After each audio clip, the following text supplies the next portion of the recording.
sallallahu alaihi wasallam wa ala alihi wa ashabihi ajma'in. Bapak Ibu yang dirahmati Allah Subhanahu wa taala. Alhamdulillah kita sampai saat ini diberikan kenikmatan keislaman dan juga keamanan oleh Allah Subhanahu wa taala, di mana sebagian besar dari umat Islam di Indonesia, bahkan seluruh hampir berbagai umat merasakan saat ini sedang terjadi gundah gulana di Indonesia. Mulai dari bencana longsor di Jawa Barat, kemudian pindah musibah ini ke tanah Sulawesi Barat, terjadi gempa yang luar biasa sehingga dalam liputan televisi ada anak yang terjepit bangunan besar. Anak itu menangis.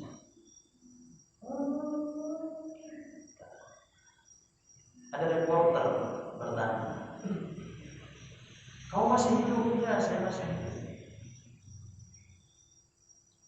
"Siapa di sebelah kamu?" Kata si reporter. "Anak ini anak kecil perempuan." Dia menjawab, "Ini ada anak kecil." Dia juga anak kecil, mungkin dia umur 5 tahun. Anak kecil itu sudah 3 tahun, kisaran 3 tahun, 4 tahun. Dia masih bernapas, dia masih bernapas. Subhanallah. Disitulah kita bersyukur dengan apa yang kita miliki, dan disitulah kita mengucapkan kalimat alhamdulillah, sampai detik ini keluarga aman, anak aman, semuanya aman. Alhamdulillah.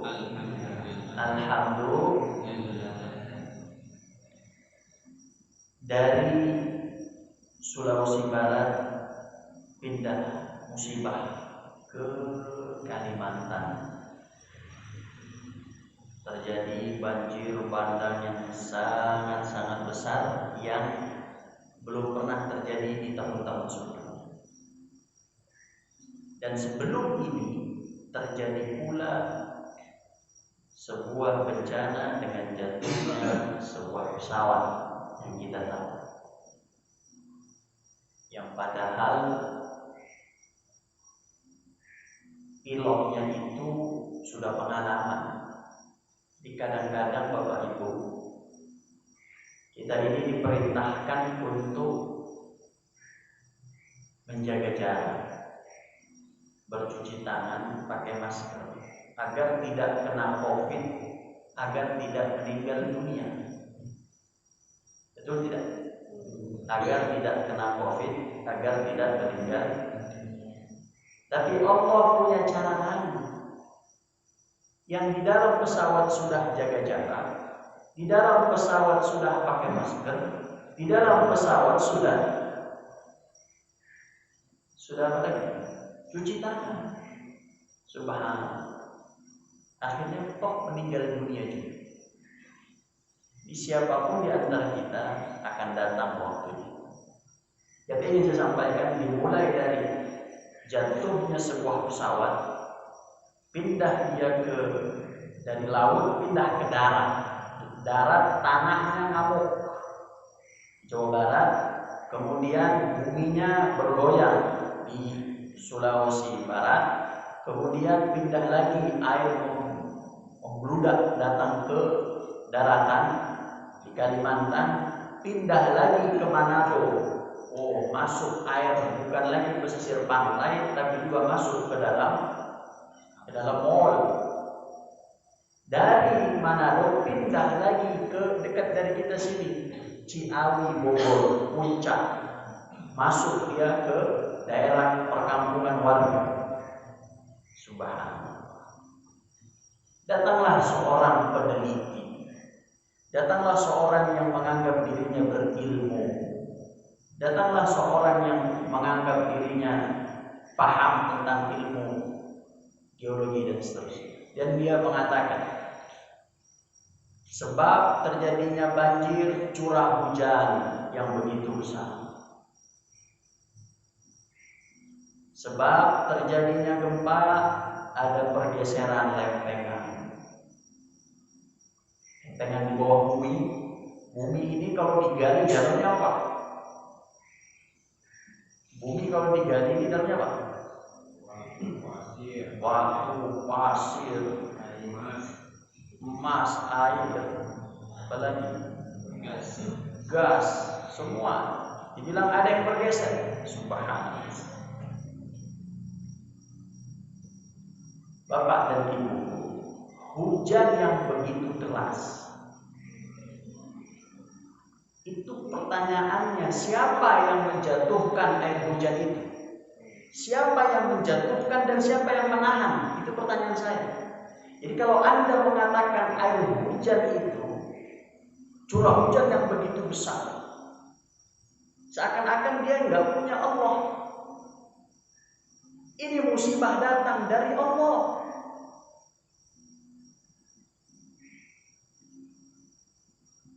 Kalau kita pakai ilmu,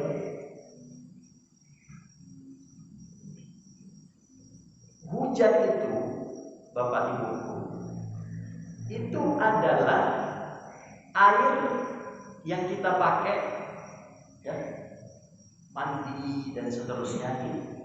Itu kan masuk ke got, dari situ dialirkan ke laut. Ini kalau secara ilmu nih, dari laut menguap naik ke atas langit, baru dari situ turunlah hujan. Nah, saya mau tanya, ada sebuah negara gak punya laut tapi bisa hujan, artinya gak masuk. Artinya apa? Mau bagaimanapun kita berkelit tentang ilmu pengetahuan tentang hujan ini, Allah yang menurunkan hujan. Dan tidak ada satu manusia pun yang mengatakan saya yang menurunkan, saya yang menahannya. Begitupun gempa bumi, dia mengatakan geser lempeng. Saya mau tanya, yang geser lempeng itu siapa?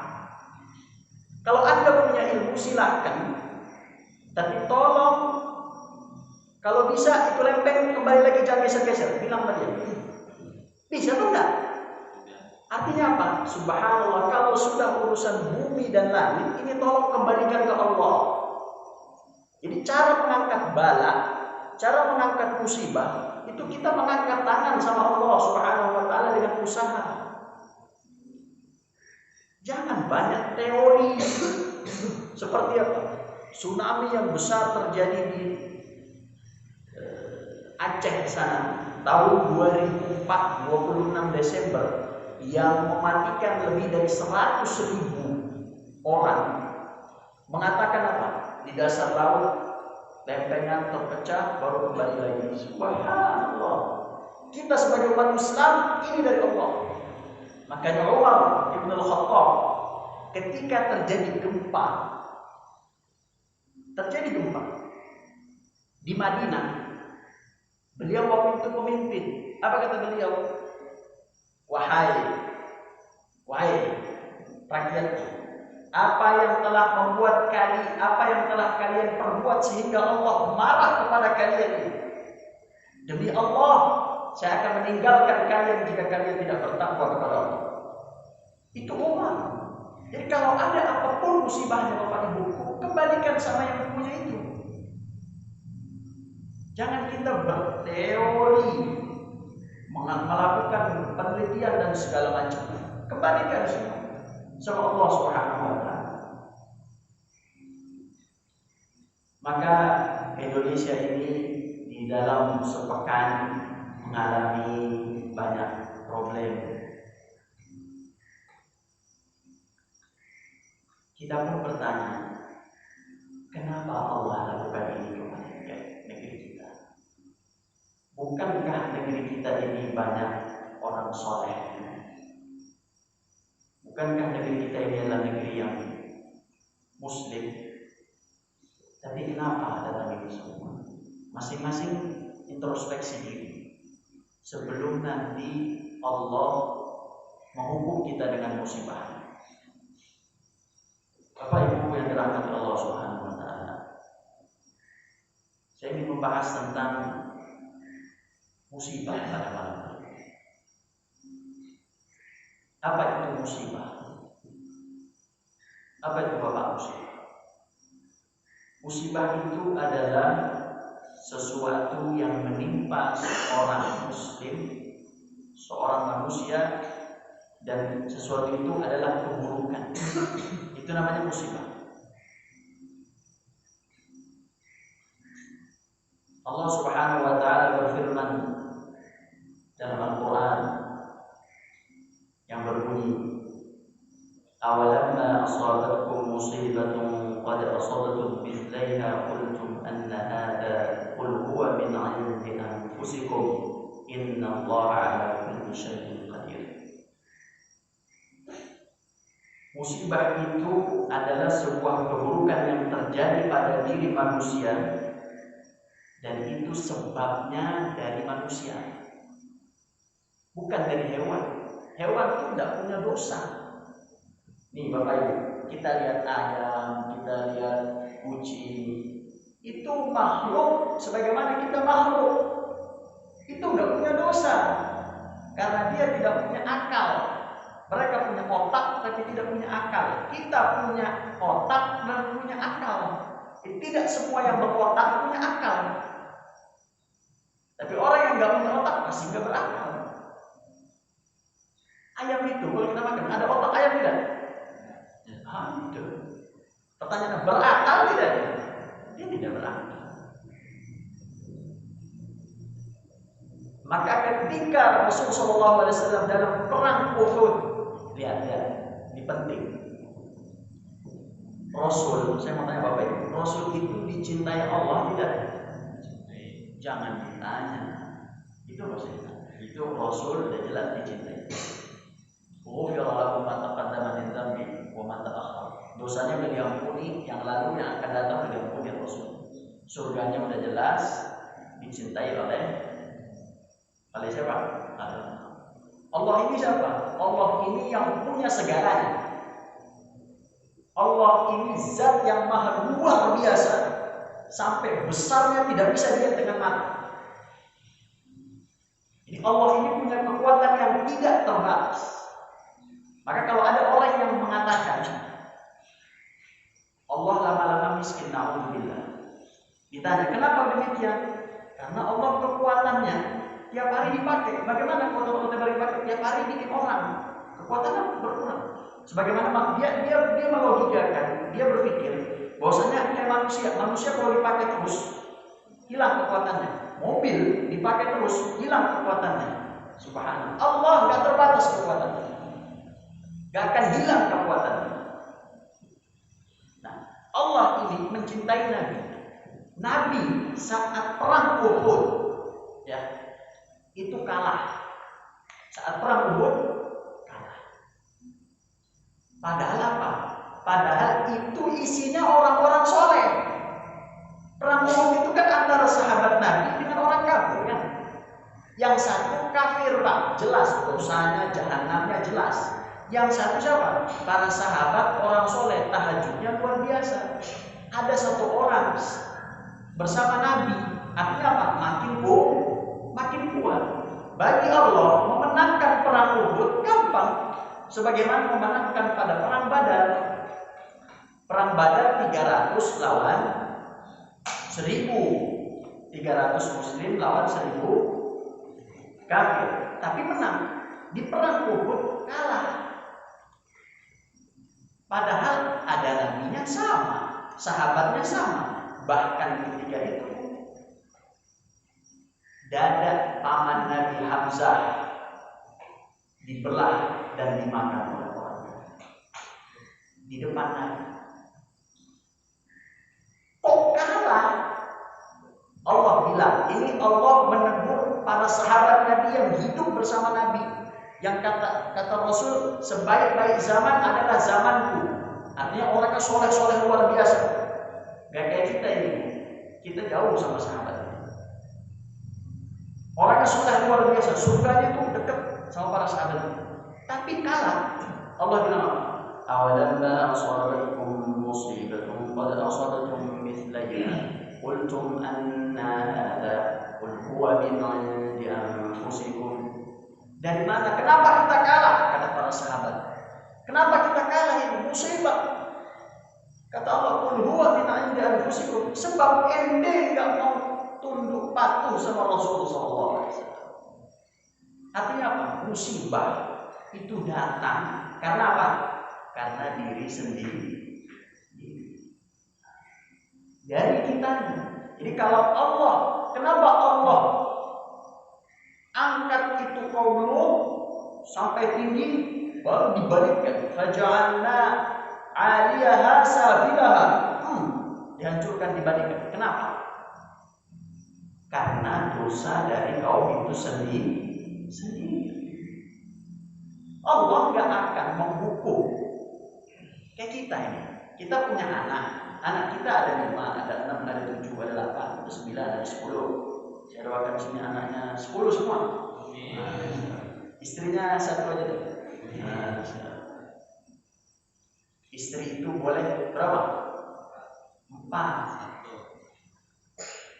Dan sekarang banyak perempuan-perempuan yang belum nikah. Perempuan-perempuan. Jadi harus diselamatkan. Kita buat gerakan selamatkan kaum perempuan. Kata ibu-ibu, langsung pandangan saya itu langsung beda.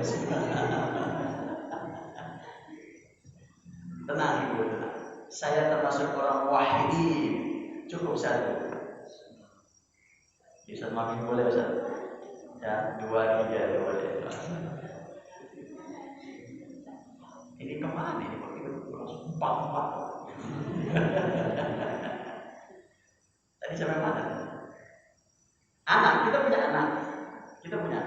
Anak kita satu ini luar biasa bermasalah. Tiap dibilangin segala macam. Kira-kira ini anak akan kita hukum atau tidak? Kita hukum. Kira-kira kita hukum biar kenapa? Biar dia menjadi baik atau biar dia kenapa? Pasti jawabannya adalah biar dia berubah dan menjadi baik. Begitupun Allah, Pak, kalau kasih musibah sama kita tuh ada kebaikan di situ. Makanya perang Uhud ada Nabi, kok kalah?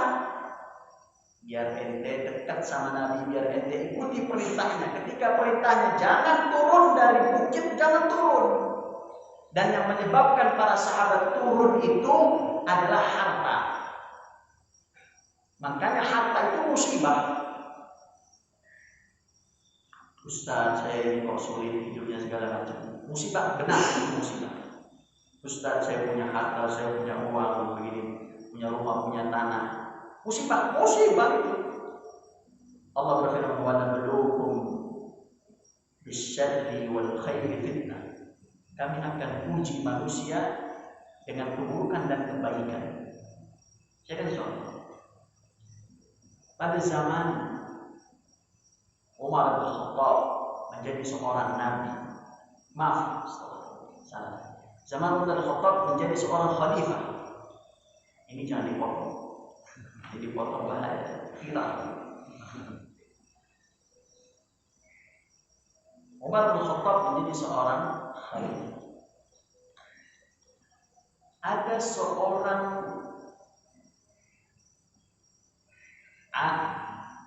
seorang gubernur yang diangkat oleh Umar bin Khattab untuk memimpin rakyatnya di sebuah kota di Kufah, namanya Homs. Kemudian pemimpin ini namanya adalah Sa'id. Beliau ini Umar punya orang kepercayaan di kota ini. Suatu hari datanglah siapa? Datanglah utusan orang-orang yang Umar percaya ini ke Umar bin Khattab. Datang. Kemudian kata Umar bin Khattab, wahai orang kepercayaanku, tolong kamu catat orang-orang yang miskin di daerah kamu. Saya akan santuni. Nah, ini luar biasa negara ini. Negara pemimpinnya bilang, sini, kamu daerah mana? Bogor ini. Tulis orang-orang miskin. Wah, luar biasa. Ini Umar. Kita kangen nggak Pak punya pemimpin begini? Ayo jujur, kangen tidak? Umar, tulis siapa orang miskin. Ditulis sama orang-orang itu. Ada nama Sa'id. Sa'id siapa namanya? Saya lupa. Siapa ini? Kemudian dia pemimpin kami. Subhanallah. Gubernur kalian. Ya. Maka gubernur kalian masuk dalam daftar orang miskin. Kata mereka, sudah beberapa hari kami sering melihat di rumahnya tidak ada asap. Karena pada zaman dahulu kalau orang masak ada asapnya, berarti itu ada makanan di rumahnya. Kalau nggak pernah ngebul, nggak pernah. Sama ya Bu di sini kan? Kalau ngebul, bukan kebakaran, itu tandanya lagi masak sop. Itu lagi masak sop kambing itu. Subhanallah. Kata Allah, baik, 1000 dinar. Ini 1000 dinar kasih ke gubernur kalian. 1 dinar dulu itu mata uang cuma 2 Bang. Ada dirham sama dinar. Dinar itu 4,25 gram emas. Kalau sekarang 1 gram seberapa? Eta itu. Ini kan ibu suka emas nih, emas. Taruhlah sekarang contoh saja, segramnya 1 juta contoh. Ini sekarang sekitar situ, karena sekarang ekonomi sedang bermasalah. 1 juta. Kalau 4,25 berarti 4.250 satu dinar. Berapa? 4 juta. Main zaman Rasul 1 dinar itu bisa beli kambing. Sekarang kita punya uang 1 dinar bisa beli kambing. Dikasih. Jadi kalau 4.250 kali 1000 berapa? 4 miliar. Banyak Pak. Tapi tidak berbentuk kertas, keping. Masukkan dalam kis namanya. Tahu ibu Bapak kis itu yang kalau tempat zaman dulu kalau kita ngeliat di film-film ada kantong biasanya warna hitam, ya, itu namanya kis. Bukan permen, kis itu. Kasih 1000. Kemudian singkat cerita ini orang-orang kepercayaan datang kepada pemimpin mereka. Jujur. Jadi kalau orang jadi kepercayaan jujur, jangan pernah berkhianat. Walaupun dititipkan uang miliaran. Nah, ini hebatnya para sahabat dulu. Datanglah mereka kemana? Kepada pemimpinnya Sa'id. Assalamualaikum warahmatullahi wabarakatuh. Ada salam dari Amirul Mukminin Umar bin Khattab. Ada salam dari mereka. Ada salam dari Amirul Mukminin, pemimpin kita semua Umar bin Khattab. Salam. Ada apa? Saya ada amanah ini memberikan 1000 dinar untuk kebutuhan keluarga. Subhanallah. Apa kata beliau? Inna lillahi wa inna ilaihi raji'un. Pertanyaannya, ini kalimat diucapkan kapan Pak? Kalimat inna lillahi. Ketika dapat anak, apa ketika anaknya meninggal? Anak meninggal. Inna lillahi. Istrinya mendengar. Ada apa yang terjadi? Kaget istrinya. Kemudian kata sang suami mengatakan, maaf, istri yang mengatakan, apakah Amirul Mukminin meninggal dunia? Kemudian apa kata beliau? Bahkan lebih dari itu. Lantas apa yang membuat kamu mengucapkan inna lillahi wa inna ilaihi raji'un? Kemudian apa kata beliau? Dunia telah masuk ke rumah. Apa kalimatnya? masuk rumahku yang bisa merusak akhiratku. Subhanallah. Jadi apa maksud dari kalimat ini? Harta itu musibah. Harta itu musibah. Kalau tidak dipegang dengan baik. Kemudian, wahai istriku, apakah kamu mau membantuku? Ya, saya akan bantu kamu. Ambillah kain selai, kita potong dan kita bungkus ini uang dan kita bagikan kepada kaum fakir miskin. 1.000 dinar bapak ibuku semua dikasih ke orang tanpa ada satupun yang disisa. Pada belum ilkhair bisyarri wal khair. Maka bapak ibuku, sampai saat ini pun Indonesia mengalami musibah. Musibah itu punya karakter. Ciri musibah, karakter. Pertama, musibah itu terjadi atas izin Allah. Apapun musibahnya bapak ibu, anak kita meninggal atas izin Allah, anak kita kecelakaan atas izin Allah, suami kita bermasalah atas izin Allah, semua atas izin Allah. Kedua, musibah ini jam berapa ya? 3. Musibah ini terjadi untuk setiap manusia. Jadi saya ingin katakan, tidak ada manusia yang tidak terkena musibah. Pasti kena musibah.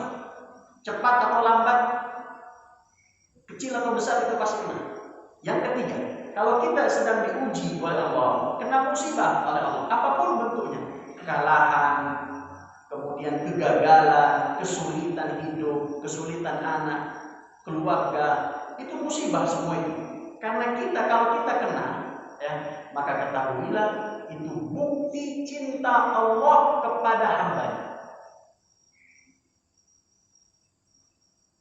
Rasul berfirman, Inna Allah idza ahabba 'abdan ibtalahu.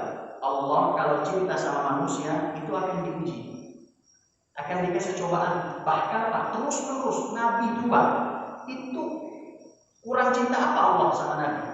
Suatu hari Umar datang masuk ke kamar Rasul, kemudian melihat Rasul tidur di atas pelepah kurma. Kamar cuma 2x2, kecil saja. Kata Umar, ya Rasulullah, nangislah Umar di situ. Ya Rasulullah, saya sedih melihat orang kekasih Allah tidur di atas tanah begini, sedangkan kaisar raja-raja sana tidur di atas dipan-dipan yang indah. Apa kata Rasul? Tidakkah engkau ridha mereka mendapat dunia dan kita mendapat akhirat? Begitu. Tidakkah engkau ridha mereka mendapatkan dunia, kita mendapatkan akhirat? Sampai para ulama salaf mengatakan, kalau kami tidak ditimpa musibah dalam kehidupan kami berpikir jangan-jangan Allah cuek sama kami. Jadi yang hidupnya tenang-tenang, saat ini Bapak Ibu, yang hidupnya tenang, jangan-jangan tidak dicintai Allah. Justru Rasul itu orang yang paling dicintai Allah. Oh, musibahnya banyak sekali. Kalau kita mau urut dari kelahiran Nabi, nggak punya bapak, yatim, musibah. Panjang lagi itu pembahasannya.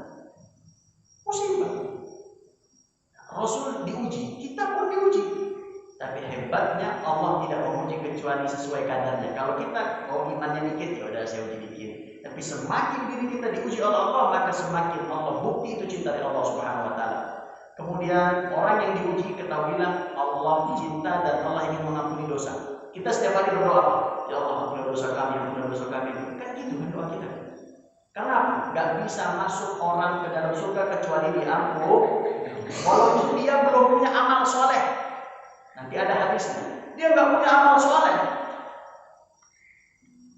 tapi nggak punya dosa, masuk ke dalam surga.